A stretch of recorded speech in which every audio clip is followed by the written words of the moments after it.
everyone. In the winter special, we will talk about 3 different varieties of soup recipe. Firstly, Raagi veggie soup. வீட்டில் என்ன vegetables இருந்தாலும் சரி அதை எடுத்துகிட்டு ஒரு 2 ஸ்பூன் ராகி மாவு யூஸ் பண்ணி இன்ஸ்டண்ட்டாக குயிக்காக ஹெல்த்தியாக ஒரு சூப் செய்யலாம். அதுக்கு பெரிய வெங்காயம் 1, 5 பல்லு பூண்டு எல்லாத்தையும் குட்டி குட்டியாக கட் பண்ணி வச்சுக்கோங்க. அண்ட் கேப்சிகம் எடுத்திருக்கேன், அதையும் குட்டியாக கட் பண்ணி வச்சுக்கோங்க. நான் இன்றைக்கி carrot, green peas and sweet corn இது எல்லாத்தையும் ஆல்ரெடி வேக வச்சு எடுத்திருக்கேன். வீட்லேயே ப்ரிப்பேர் பண்ண ராகி மாவு 2 ஸ்பூன் எடுத்திருக்கேன். இதில் தண்ணி ஊற்றி எந்தவித லம்ஸும் இல்லாமல் நல்லா மிக்ஸ் பண்ணி வச்சுக்கோங்க. இப்போ நம்ம ஒரு பேனில் 1 ஸ்பூன் ஹோம்மேட் பட்டர் யூஸ் பண்ணியிருக்கேன். அது நல்லா ஹீட் ஆன உடனே ஒரு 1/2 ஸ்பூன் ஜீரகம் ஆட் பண்ணிக்கோங்க. அப்புறம் நம்ம கட் பண்ணி வச்ச பூண்டு அண்ட் வெங்காயம் 2ம் போட்டு நல்லா ஒரு ஃப்ரை பண்ணிக்கோங்க.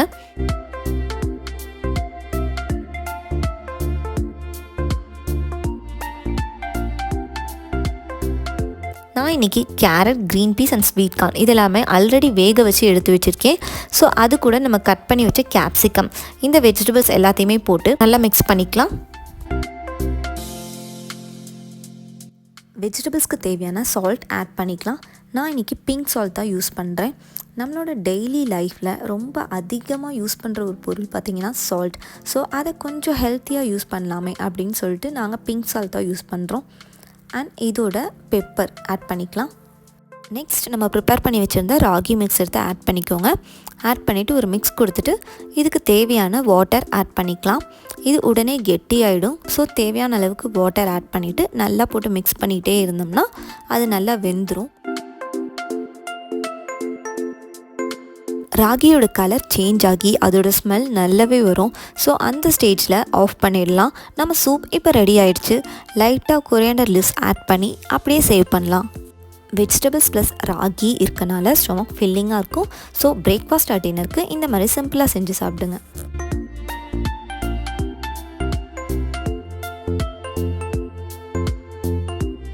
Next soup recipe green peas and carrot use பண்ணி ஒரு சூப்பரான சூப் செய்யலாம் வாங்க. 1 cup of green peas and 2 small size carrot 2யும் குக்கரில் போட்டு தேவையான அளவு தண்ணி ஊற்றிட்டு அதுக்கு தேவையான சால்ட்டும் ஆட் பண்ணிக்கோங்க. ஆட் பண்ணிவிட்டு ஒரு 2 விசில்ஸ் விட்டால் போதும். 2மே நல்லா வெந்துடும். நெக்ஸ்ட்டு வேக வச்ச பட்டாணி அண்ட் கேரட் 2யும் போட்டு ஒரு மிக்சியில் நல்லா கிரைண்ட் பண்ணிக்கலாம். இந்த வேக வச்ச தண்ணியை நம்ம சூப் செய்கிறப்ப ஆட் பண்ணிக்கலாம். அண்ட் சூப்பில் ஃபைனலாக ஆட் பண்ணுறதுக்காக கொஞ்சம் பட்டாணி நான் எடுத்து வச்சுருக்கேன். அண்ட் இப்போது மிக்சியில் ஆட் பண்ணியிருக்க இதோட நான் ஒரு small piece of ginger add பண்ணி நல்லா கிரைண்ட் பண்ணிக்கோங்க. ஜிஞ்சர் கொஞ்சம் கம்மியாகவே யூஸ் பண்ணலாம். அப்போ தான் அதோட காரத்தன்மை கொஞ்சம் கம்மியாக இருக்கும்.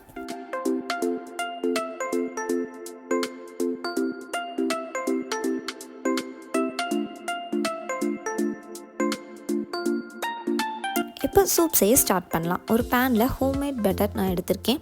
பட்டர் வீட்டில் செய்கிறது ரொம்ப ரொம்ப ஈஸிங்க. ஸோ ஸ்டோர் பாட் பட்டரை விட ஹோம்மேடாக நம்ம வீட்டில் செய்கிறது ரொம்ப ஹெல்த்தியும் கூட. ஸோ நீங்களும் இந்த மாதிரி ட்ரை பண்ணுங்கள். இப்போது பட்டர் மெல்ட் ஆகிடுச்சு. நெக்ஸ்ட் நம்ம அரைச்சி வச்சுருந்த அந்த பீஸ் கேரட் மிக்சரை இதில் ஆட் பண்ணிக்கலாம். இதில் தேவையான அளவுக்கு நம்மளுக்கு தண்ணி ஊற்றி நல்லா கொதிக்க விட்டுருங்க. ஆல்ரெடி கேரட் அண்ட் பீஸ் 2மே வேக வச்சு தான் ஆட் பண்ணியிருக்கோம். ஸோ ரொம்ப கொதிக்கணும்னு அவசியம் இல்லை. லைட்டாக ஒரு பாயில் ஆனால் போதும். ஸோ இப்போ இது கூட நம்மளுக்கு தேவையான pink salt and pepper add பண்ணிக்கலாம். உங்களுக்கு கொஞ்சம் ஸ்பைஸியாக வேணும் அப்படின்னா பெப்பர் கொஞ்சம் அதிகமாக ஆட் பண்ணிக்கலாம்.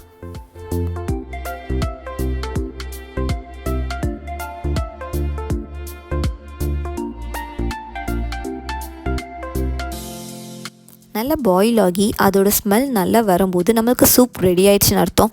இப்போது ஃபைனலாக ஒரு 2 drops of lemon juice add பண்ணிக்கோங்க. அதோட டேஸ்ட்டை நல்லா என்ஹான்ஸ் பண்ணி கொடுக்கும்.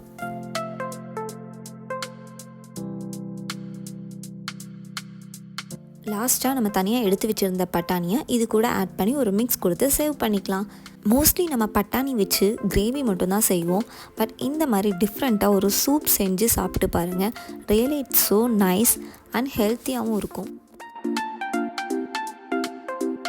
சூப் ரெசிப்பியில் நெக்ஸ்ட்டு நம்ம பண்ண போகிறது பனானா ஸ்டெம் வாழைத்தண்டு சூப். நம்ம வீட்டில் ரொம்ப ரேராக செய்கிற ஒரு வெஜிடபிள்னால் அது வாழைத்தண்டு.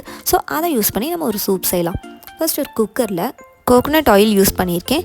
அது கூட ஒரு சின்ன சைஸ் பெரிய வெங்காயம் அண்ட் 5 பல்லு பூண்டு எல்லாத்தையும் போட்டு நல்லா வதக்கிக்கோங்க. அது கூட ஆல்ரெடி நான் வாழைத்தண்டு எடுத்து நீட்டாக கட் பண்ணி வச்சுருக்கேன். அந்த வாழைத்தண்டை அதில் போட்டுக்கலாம்.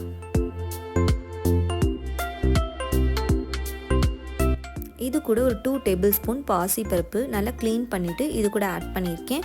இப்போது இது ரெண்டையும் சேர்த்து நல்லா வதக்கிக்கலாம். வதக்கிட்டு இந்த காய்க்கு தேவையான சால்ட் ஆட் பண்ணிக்கோங்க. அண்ட் காய் வேகிறதுக்கான தண்ணி ஆட் பண்ணிக்கோங்க. ஆட் பண்ணிவிட்டு இந்த குக்கர் ஒரு 2 to 3 விசில்ஸ் விட்டால் போதும். காய் நல்லா வெந்துடும்.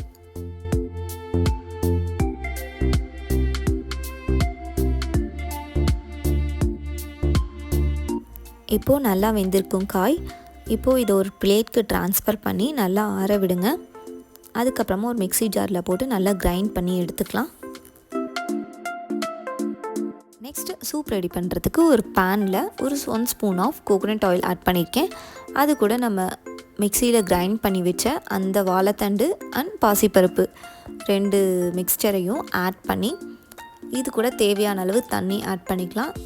ஆட் பண்ணி நல்லா பாயில் பண்ண விடுங்க. அந்த சூப் கன்சிஸ்டன்சிக்கு எவ்வளோ தண்ணி ஊற்றுறோமோ அந்தளவு தண்ணி ஊற்றினா போதும். ரொம்ப தண்ணி ஊற்றினோம்னா ரொம்ப தண்ணியாக இருக்க மாதிரி இருக்கும். ஸோ தண்ணி கொஞ்சம் அளவாகவே யூஸ் பண்ணிக்கலாம். இது கூட 1/2 ஸ்பூன் ஜீரகத்தூள், அப்புறம் 1/2 ஸ்பூன் பெப்பர் ஆட் பண்ணிக்கலாம். அண்ட் சால்ட் தேவைப்பட்டுச்சுன்னா ஆட் பண்ணிக்கலாம். ஆட் பண்ணிவிட்டு நல்லா ஒரு பாயில் விட்டுக்கோங்க.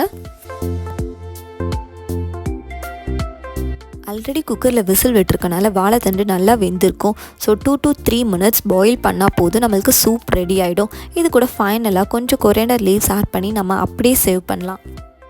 நிறைய ஹெல்த் பெனிஃபிட்ஸ் இருக்க இந்த வாழைத்தண்டை எப்பயுமே பொரியல் செஞ்சு சாப்பிட கொஞ்சம் போராக இருக்கும். ஸோ அந்த மாதிரி இருக்கவங்களுக்கு இந்த மாதிரி டிஃப்ரெண்ட்டாக ஒரு நாள் சூப் செஞ்சு ட்ரை பண்ணி பாருங்கள். Really it's taste good. இந்த மாதிரி வேறு டிஃப்ரெண்ட்டான சூப் ரெசிபி நீங்களும் ட்ரை பண்ணியிருந்தா என்ன சூப்னு கமெண்ட்டில் சொல்லுங்கள்.